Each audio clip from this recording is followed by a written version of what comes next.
The following program contains mature subject matter. Viewer discretion is advised. The judge told Nassar his fate after 7 days of listening to more than 150 of his victims make impact statements about how the abuse has affected their lives.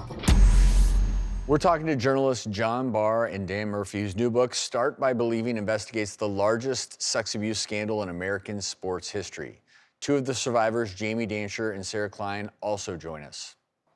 I understand, Sarah, you have a story where you were a part of an experiment actually at his house. Yeah, he called my house and made me feel really special that I was asked to go to his house to participate in a Michigan State study, which is where he attended medical school. So I go to his apartment, one-bedroom apartment. He's in his late 20s, and he asked me to do the middle splits so he can measure the distance between my pelvic bone and the floor. He then asked me to take off my leotard and take a bath in his bathtub and heat up my muscles. He brought in magazines, USA Gymnastics magazines, for me to read while I was nude in his bathtub. I then got out, did the splits again. He wanted to see if my muscles were looser, and so he measured me again, and then said as my reward, he couldn't pay me, but I could get a full body massage right there in his apartment. He had a treatment table set up in his apartment, and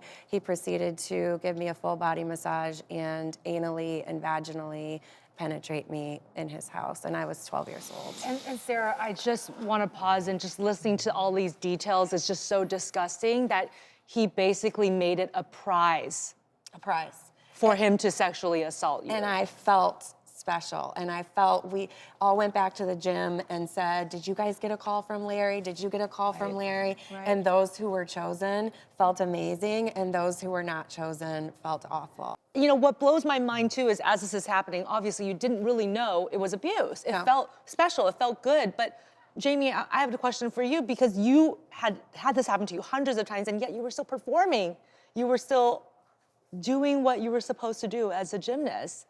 How did you guys do this? It was hard. I mean, there were so many times that I wanted to quit. I mean, I really did hate it, but I also felt like I felt stuck, you know? I had already put so much time and effort in, and my family had, and made sacrifices, and, you know, I still had a dream to be an Olympian, and there was no other way to get to the Olympics besides working with national team staff and Larry Nassar. There was no other way to get through it. And Sarah, what about you? Did you feel like at some point your joy was robbed also, that your passion had changed? Yeah, I think for me it was a little bit different because I was a recreational gymnast. I was competing and I was good, but I wasn't on an Olympic path.